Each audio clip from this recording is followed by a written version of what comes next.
Alright, little disclaimer before I get started. 8 speed's better, duh. Alright, let's quit with that. Alright, and then the next deal, okay, if someone recommends 456s for your 5 or 6 speed truck, that is a solid recommendation. Unless you have a situation like I got. Alright, then it doesn't work out so well. Alright, let's go.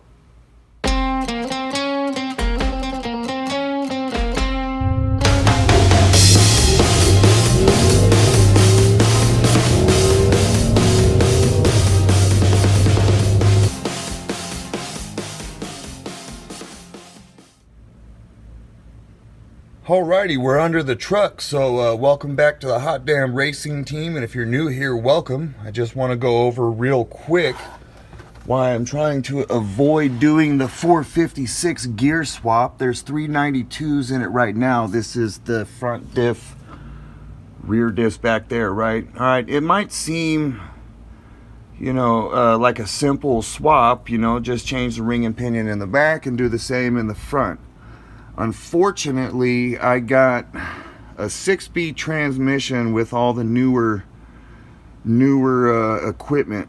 All right, and what that means is the ring and pinion is welded on the inside. So I would have to swap this entire front in, all right, just to switch to 456s. All right, and I'm trying to avoid that swap because everything with my four-wheel drive is set up perfectly right now.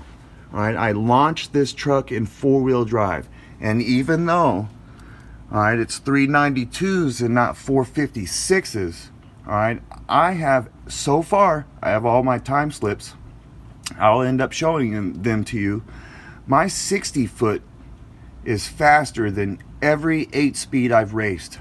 Full bolt-on cammed, single cabs, you name it. My 60-foot has been faster. So I'm not really worried about this truck launching and taking off, all right? I don't have a launch problem, all right? And I don't have a problem getting this truck down the track, all right? What I have a problem with is this truck being a 6-speed altogether, all right? So it's quite tough getting it going. So I've put a lot of work into this truck. Well, not me personally, I've kind of implemented it. I didn't put the torque converter in and do the tune. I just installed the tune. So a couple guys have put a lot of work into this. Greg Bryan, Sean Powell, Matt Brown, Matt Feekak. There's a few guys out there that put a lot of work and knowledge into this truck to get it going, and it goes. All right, so no issue with launching, no issue with going down the track. I have an issue with dollars, money. It's going to take a lot of money, and for that money,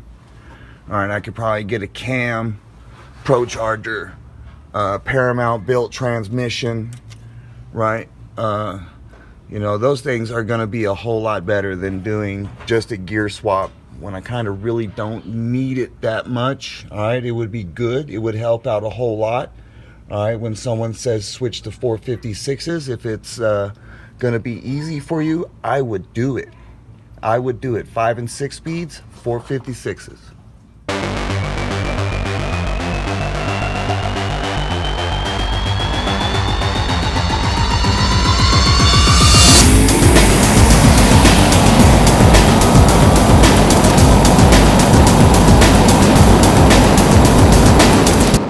Alright guys, people like to make life difficult for me. Alright, so I get it mod for mod, you know what I mean? The 8-speed's gonna stomp a mud hole in my 6-speed, but you gotta have those mods when you go to the track and race me, you know what I mean? We can all sit and shoot in the air, well, if I had this, or if the 8-speed had a torque converter, or if the 8-speed had the same mods, imagine that. Well, you know what, we can all imagine it, but if it's not happening, it's not happening. Alright, so I get it. I get what the 8-speed is. I get what it does. That's going to be my next truck. It'll probably have an 8-speed. Alright, and if they come out with a 10-speed, I'll probably be getting the 10-speed because I'm going to get a new truck when I get a new truck. Alright, I got this to pay off and this to pay off. Alright, I know a lot of guys are out there, oh, I got an 8-speed and he don't play. Yeah, I'll smoke you.